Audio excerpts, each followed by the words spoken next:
But anyway, Daddy comes through the front door down this hallway, coming into the kitchen. And Mama's standing right here at the stove, and she making spaghetti. And she wearing that muumuu, and she got them fresh curlers in her hair because I just pressed her hair out. Like, her hair is slick. It is fine. She is Meg the Stallion ready, fine. Like, you can't even buy extensions like her hair. And she took 2 steps back. I'll never forget. And she was like, "Hi, Claude."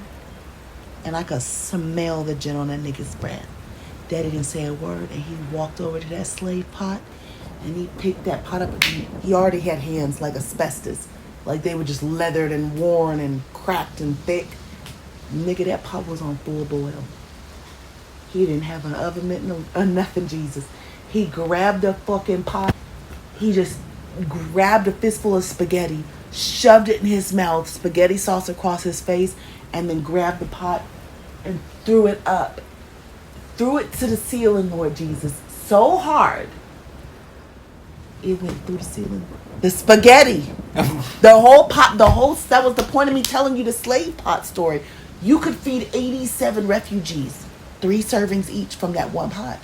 My daddy threw the whole pot through the ceiling of the kitchen. It just went through the ceiling. It cracked the sheetrock. It did not hit a beam.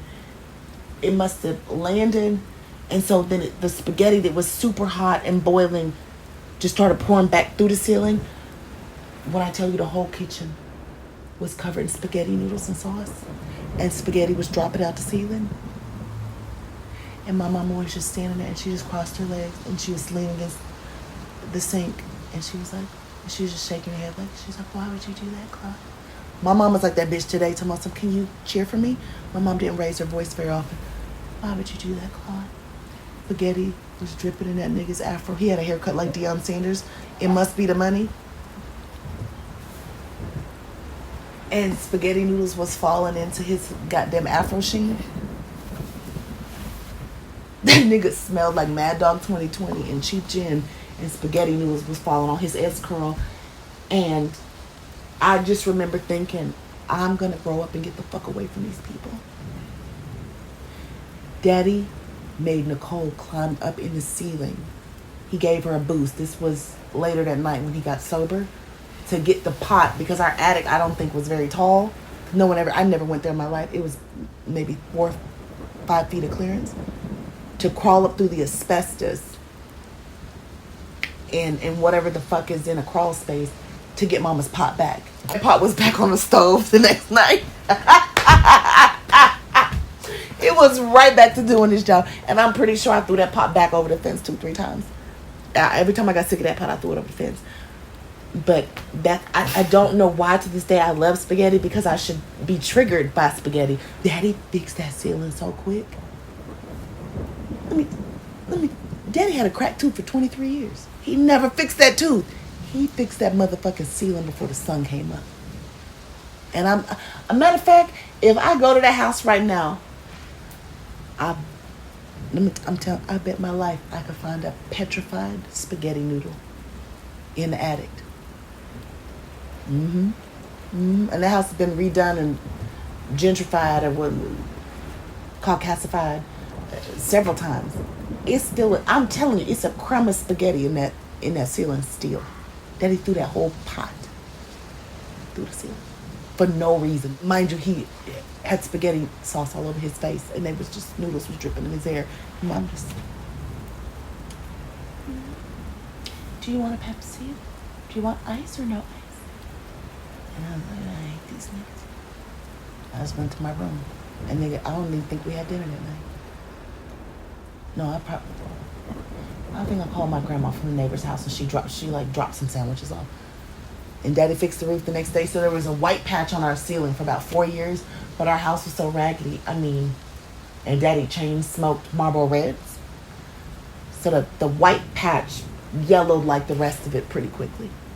Yeah. But I still love spaghetti to this day. Hell, I'm getting a taste for it now.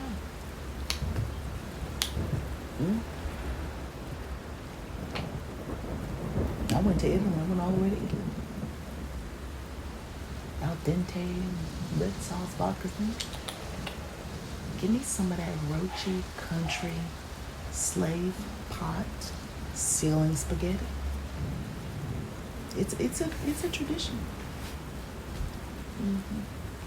So when you ask me about my parents, or you don't really want to know, you don't really want to know. Mm-hmm. Mm-hmm. And I still grew up and wear those little ugly ass house dresses like my mama. And I love spaghetti. It's like a way to remember them, you know. Mm-hmm. But except I don't want roaches in my microwave. Mm-hmm.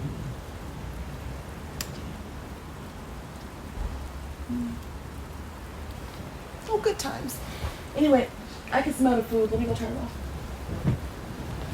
I need to find me a good slave pot, as long as you don't put it through a wall.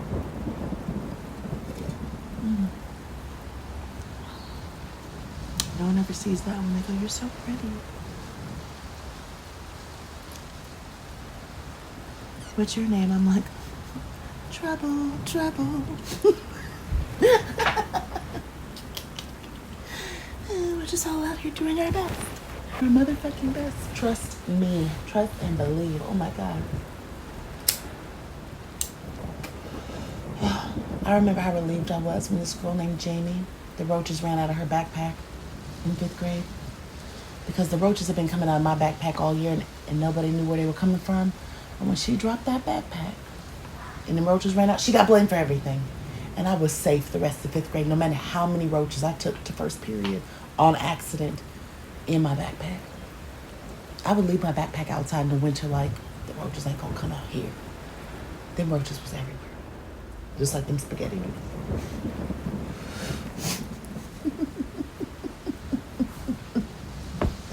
Hey, shout out to Jamie, man, taking that L from you.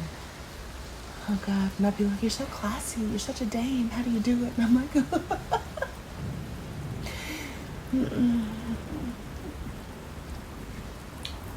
Mm-hmm. Yeah. It almost makes me miss my daddy. Almost. Not quite. Don't look at me like that. Not quite. He had a voice like thunder and hands like sand.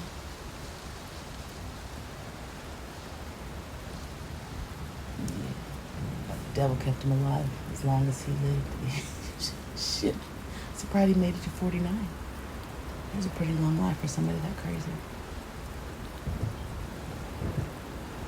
If he would have been normal, he'd still be alive.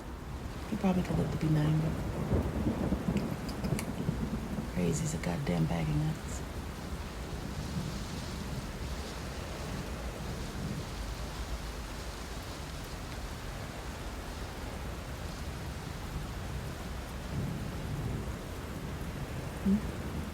Why you look at me like that? Not everybody gets a calm, older, thoughtful father.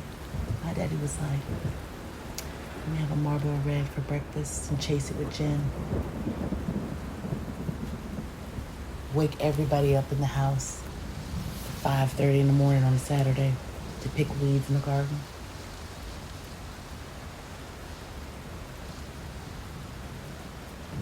I can talk about it now. Nobody can press charges on him. He's been dead for 20 years.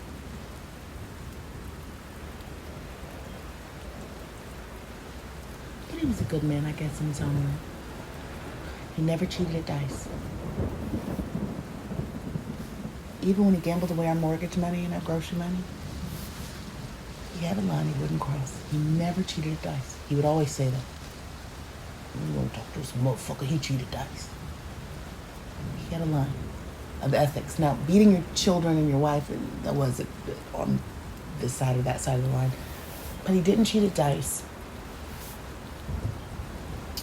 And he allowed Mom to pick our religion and our schools and so on and so forth. He wasn't coming anyway, but, you know, he didn't get in the way of certain stuff like that. I respect him for that. If you know you're a problem, sometimes you gotta get out the way. Outside of a few spaghetti noodles raining from the ceiling, he did his best.